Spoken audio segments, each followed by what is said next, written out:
दोस्तों इस वीडियो में डिस्कस करने वाले हैं जो आपका मेडुलरी सिंड्रोम। दोस्तों हमने जो ब्रेन स्टेम सिंड्रोम था उसको 3 पार्ट डिवाइड किया था, mid brain, pons and medullary syndrome. तो मिड ब्रेन की और पोन्टाइन सिंड्रोम ऑलरेडी डिस्कस कर चुके हैं। इस वीडियो के अंदर हम जो मेडुलरी सिंड्रोम है उसको डिस्कस करने वाले हैं। तो मेडुलरी सिंड्रोम 2 टाइप के होते हैं और उनको हम डायग्राम समझेंगे, कौन से फाइबर इन्वॉल्व हो रहे हैं, कौन से क्या क्या प्रॉब्लम आएगी। तो 2 टाइप होते हैं इसके अंदर, medial medullary syndrome, lateral medullary syndrome.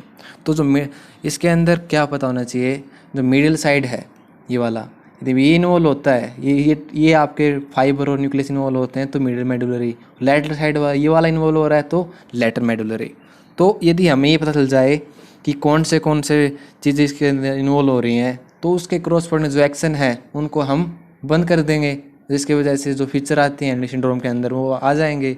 तो इसके अंदर जो पहला है मीडियल मेडुलरी सिंड्रोम, इसके अंदर क्या क्या इन्वॉल्व होता है दोस्त, देखिए।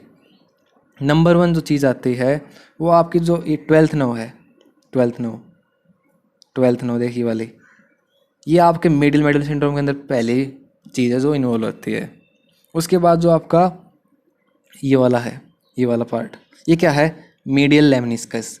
एक सेकंड हो गया हमारा मीडियल लेमनिस्कस। और तीसरा आता है दोस्त आपका जो ये ट्रैक्ट है, ये जो आपका एक ट्रैक्ट जो प्रोमिनेंस है इसको बोलते हैं पैरामिड। पैरामिड इन्वॉल्व होगा, आपका 12th नर्व इन्वॉल्व होगी और आपका मिडिल लेमनिस्कस इन्वॉल्व होगा। उसकी वजह से क्या क्या प्रॉब्लम आएगा देखिए। और इसका मेनली कोज क्या होता है कि जो ये एरिया होता है ना, ये वाला एरिया, इसको मेन सप्लाई होती है वर्टिब्रल आर्टरी और एंटीरियर स्पाइनल आर्टरी। यदि इनके अंदर कोई ओक्लूजन आता है, इनके अंदर कोई प्रॉब्लम आती है तो यहाँ उनकी वजह से ब्लड सप्लाई नहीं हो पाएगी और ये सिंड्रोम होने के ज़्यादा चांस रहते हैं। तो पहला जो चीज़ थी हमारी मिडिल लेमनिस्कस, ये वाली, इसकी वजह से क्या करता है, ये आपका मेनली कैरी करता है कॉन्शियस प्रोपेप्शन होता है उसको। यदि इसके अंदर डैमेज होने की वजह से जो कॉन्ट्रालैटरल साइड का कॉन्शियस प्रोपेप्शन है वो आपका इसके अंदर इनहिबिट हो जाता है या डैमेज हो जाता है, ये सेंसेशन कैरी नहीं कर पाएगा। सेकंड आता है 12th नर्व, हाइपोग्लोसल नर्व। उसकी वजह से जो टंग की पैरालिसिस है, टंग की मसल सप्लाई करता है हाइपोग्लोसल नर्व, वो क्या होगा, उसकी वजह से सेम साइड की टंग का पैरालिसिस हो जाएगा। और टंग सेम साइड की मसल का होने की वजह से क्या होगा, टंग डेविएट हो जाती है साइड ऑफ द लीजन। ठीक है, side of the lesion deviate कब होगी, आपका मिडिल मेडुलरी सिंड्रोम के अंदर 12th नर्व की इन्वॉल्वमेंट की वजह से। और लास्ट जो पार्ट था पैरामिड, पैरामिड क्या होता है, इसके अंदर जो फाइबर लेके जाते हैं वो आपके जो मोटर फाइबर होते हैं जो बॉडी सप्लाई करता है।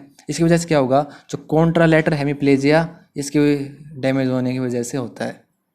तो इसके 3 पार्ट, 3 टाइप के फाइबर और 3 आपके इसकी feature, medial lemniscus, 12th nerve, pyramid, या contralateral loss of conscious proprioception, और आपका 12th नर्व की वजह से टंग पैरालिसिस हो जाती है और पैरामिड की वजह से हेमिप्लेजिया हो जाता है। नेक्स्ट आता है दोस्त हमारा लैटरल मेडुलरी सिंड्रोम। तो लैटरल मेडुलरी सिंड्रोम में देखिए, सबसे पहले हमें पता होना चाहिए कौन सी क्या क्या इन्वॉल्व हो रहा है। ये जो पेडंकल है, ये वाला पेडंकल, ये होता है इन्फीरियर सेरिबेलर पेडंकल, ये फर्स्ट इन्वॉल्व होता है। उसके बाद जो आपका वेस्टिबुलर न्यूक्लियस है, ये वाला वेस्टिबुलर न्यूक्लियस, 8th नर्व का न्यूक्लियस, वो भी इसके अंदर इन्वॉल्व होगा। उसके बाद आपका न्यूक्लियस एम्बिगुअस भी इसके अंदर इन्वॉल्व होता है, यहाँ पर से इसके फाइबर जाते हैं। उसके बाद आपका जो सिंपैथेटिक ट्रैक्ट होता है वो भी आपका इन्वॉल्व होगा, और spinal nucleus and tract of 5th nerve nucleus वो भी इन्वॉल्व होता है।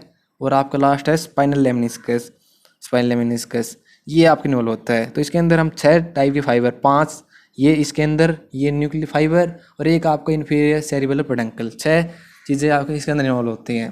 तो इसके 6 हैं, इनके हमें फंक्शन पता होना चाहिए।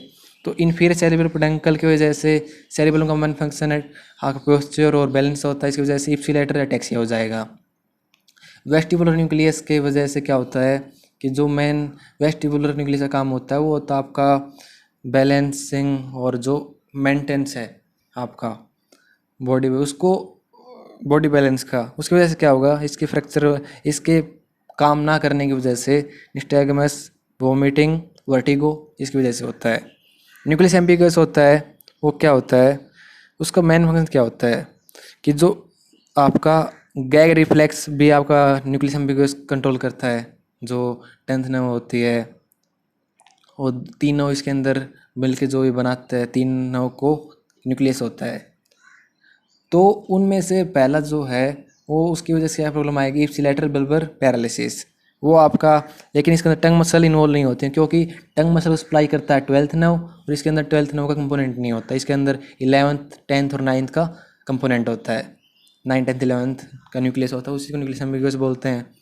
और इसका आपको याद रखना है इप्सिलैटरल बल्बर पैरालिसिस। और उसके बाद आता है सिंपैथेटिक ट्रैक्ट। सिंपैथेटिक ट्रैक्ट क्या करता है, जो हॉर्नर सिंड्रोम होता है, आई के अंदर जो सिंपैथेटिक फाइबर लेके जाता है, उसके वजह से, इसके डैमेज होने की वजह से ये हो जाएगा इप्सिलैटरल हॉर्नर सिंड्रोम। और आपका स्पाइनल न्यूक्लियस और tract of fifth nerve nucleus है, उसी वजह से क्या होगा कि ये जो ट्रैक्ट है स्पाइनल न्यूक्लियस वाला, ये लेके आता है सेम साइड का pain and temperature from face. ठीक है, जो फिफ्थ नर्व है ना स्पाइनल न्यूक्लियस के साथ साथ जो ट्रैक्ट ऑफ ट्राइजेमिनल नर्व, ये आपका ट्राइजेमिनल नर्व आपका फेस से लेके आता है पेन एंड टेम्परेचर। तो इसकी वजह से ipsilateral loss of pain and temperature from face. और जो आपका स्पाइनल लेमिनिस्कस है वो आपका लेके आता है पेन ऑपोजिट साइड से pain and temperature from body. तो इसकी वजह से क्या होगा, contralateral loss of pain and temperature. देखिए दोस्तों, कौन से फाइबर क्या क्या कैरी कर रहे हैं, उसके लिए ऑलरेडी हम जो डिसेंडिंग और असेंडिंग ट्रैक्ट है उसके अंदर हम ऑलरेडी डिस्कस कर चुके हैं। उनके अंदर मैंने फंक्शन भी बताए थे। यदि आप वो वीडियो अभी तक नहीं देखा है तो उसको एक बार पहले ज़रूर देखिएगा। उसको देखने के बाद आप इसको एक बार फिर से समझोगे ना, तो आपको बहुत ज़्यादा आसान तरीके से ये चीज़ समझ में आएंगी। क्योंकि आपको अभी हो सकता है कि प्रॉब्लम आ रही हो इसके फंक्शन में, और फंक्शन ऑलरेडी उसके अंदर समझा चुका हूँ मैं कैसे कैसे किस क्या आपका किस चीज़ को कैरी करती है। तो ये इस वीडियो के अंदर बात की दोस्त आपका जो मेडुलरी सिंड्रोम था उसकी। तो ये ऐसे हमने जो मिड ब्रेन के सिंड्रोम थे वो हमने डिस्कस किया, मिड ब्रेन, पोंटाइन और मेडुलरी जो ब्रेन स्टेम के अंदर आते हैं। तो नेक्स्ट वीडियो के अंदर हम नया टॉपिक डिस्कस करेंगे।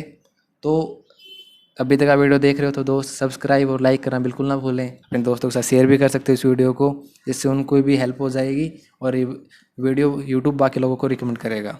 तो मिलते हैं नेक्स्ट वीडियो के अंदर, तब तक बाय।